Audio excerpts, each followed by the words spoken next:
Hello, this video is in response to a question we received on our site. So, is having two columns possible in action form? And the answer is no, not out of the box right now. But what you can do, you can always just from the configuration create new layouts and new controls. This question in particular deals with having a quantity drop-down box followed by a text field. So I will use this opportunity to create a tutorial for creating new controls. So I will create this control now in this video, and I will publish it with a new build. Starting with action form 2.0, now the template is based on XSL. So if you go into desktop modules, avatars of the action form, there is a templates folder and form folder, and here is the default template, that is the old template that it's obsolete now, and the new Bootstrap template that is based on XSL. So we're actually going to create a new control here. You will see the entry point in a template is main.xsl. So if we open this, we will see that for each form field it calls the render template. This is a different file that is located in controls/main.xsl. So we go to controls main.xsl, and you will see here that there's a big switch case, and for each control type it will call a different render template. So we will start by creating the control in the configuration file, and then map it to a template. So we do that by going to the desktop module, Avatarsoft, action form config, and here there's an input types folder.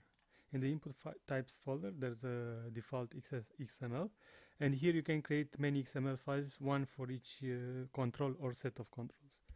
Default.xml contains all these controls that we give built-in. So I will create a new control called item with quantity, and I will put this, maybe I will put it after number. Let's put it here.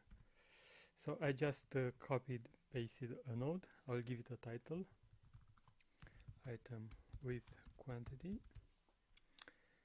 I will give it an ID,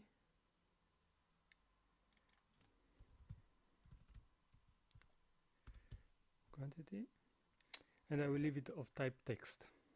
Okay, so now I have a new control. If I go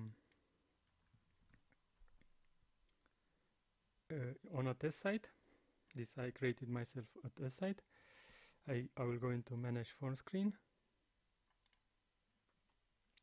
and now there should be a new item with quantity field. So I will select this field. I will just remove the rest to make it simple. Okay.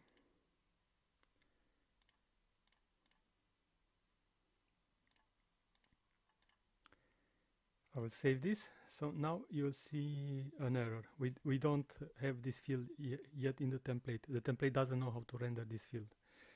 So this is the idea I gave to the control here. So I have a name which is its unique ID. So I will go back into controls main.xsl, and I will add a new case, and I will say, let's put it here, for example.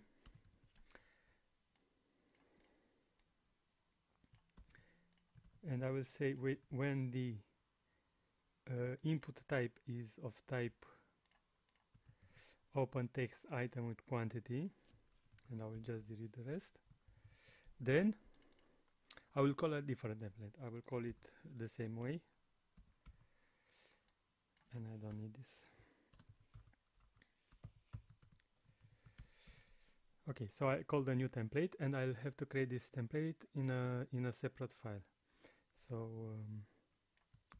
I'll import it maybe here, and I will call it item with quantity.xsl.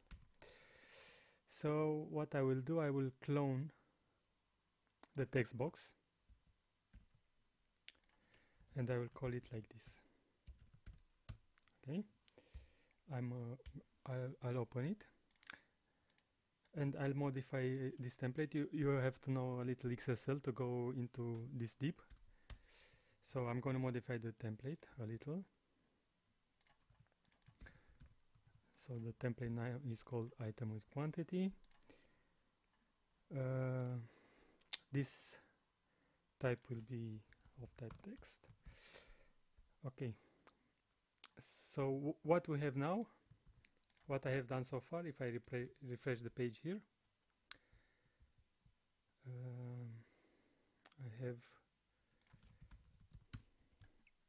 I have one variable I deleted, and I have to get it out here too. Okay. And type 2.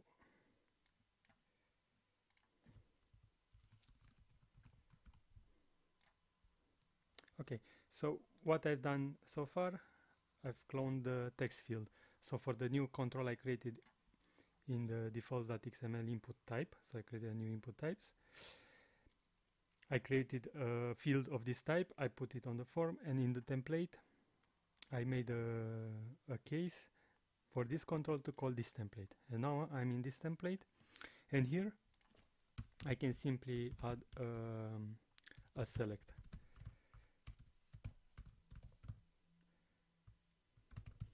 And I'll put some options here. So I've created up to 10 items, and now I'll refresh the page here, and you will see the drop down. I'm gonna make this also smaller.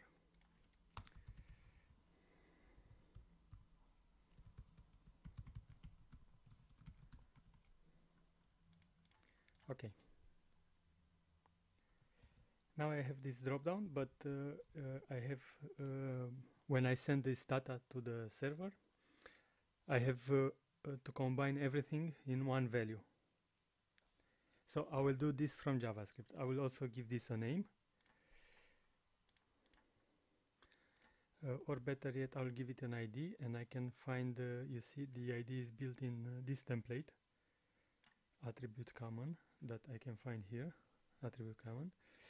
And you see the ID node is computed here. So I will just take it from here, the attribute, and I will put it here. And I will say that the ID is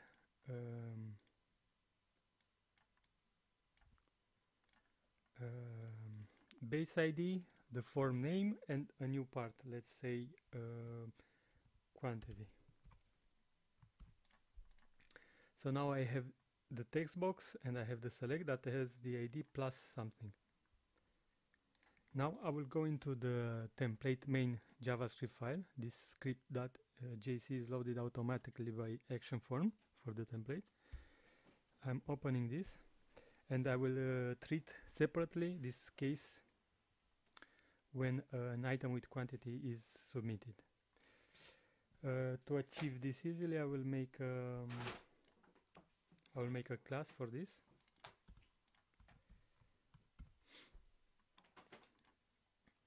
And here I will handle on submit.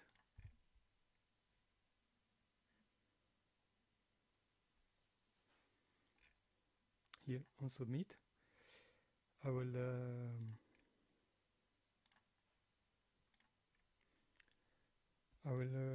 build a single value for both controls.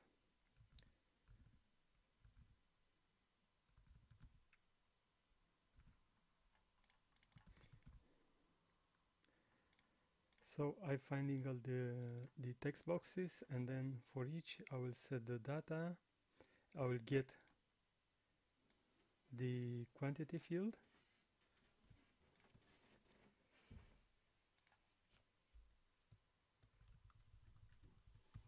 and then I will append this value.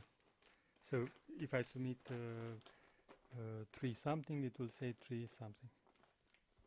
Okay, let's test this. So I'll refresh the page here. I will check if I have any errors. I'm okay.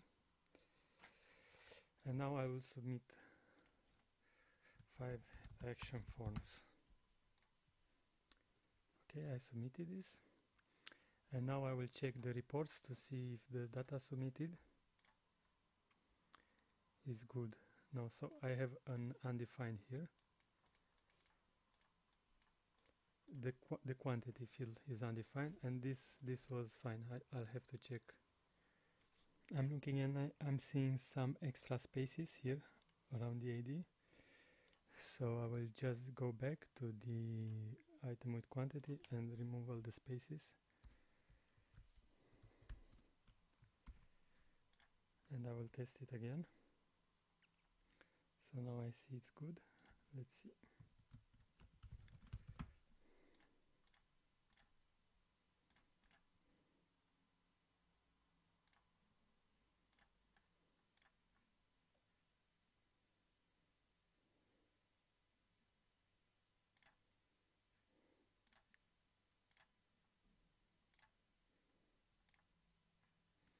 Okay, so now we have 7 action forms.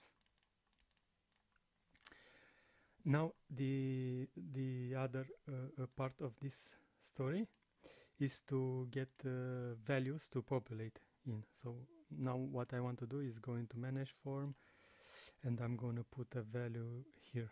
I will say the default value is 7 search controls.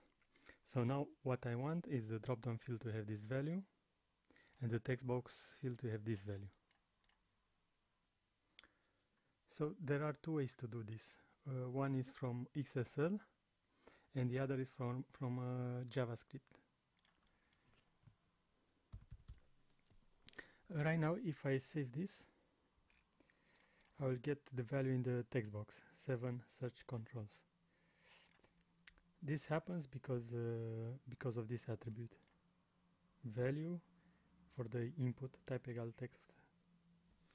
So now what I want to do, I will put the value in this input small, but only until the first space. So I put the value attribute and I select substring before space. So this will give me 7. And here I will do the same thing, but use the string after the space. Substring after. So now, if I refresh, I should get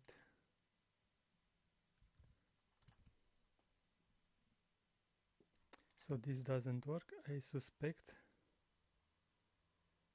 Oh, the value is good. Okay, so I suspect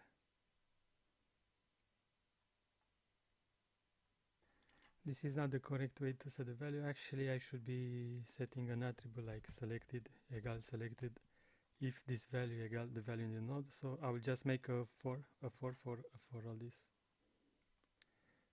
Okay, so what I did here in the select, I've created a new template called option, and here I'm passing the parameter count, how many items to generate. So here I could put anything. From where to start, so I'll start from one quantity, and the value.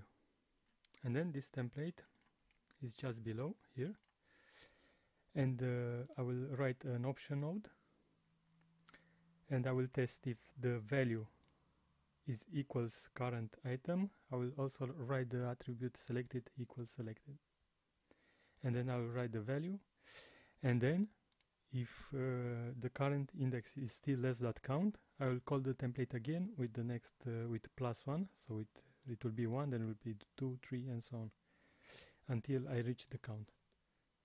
So I'll save this template, I'll refresh this page. So now you see the value is here and I have 20 items. So you can see how I created all this template just from Notepad. So everything is done from configuration. Thank you for your time.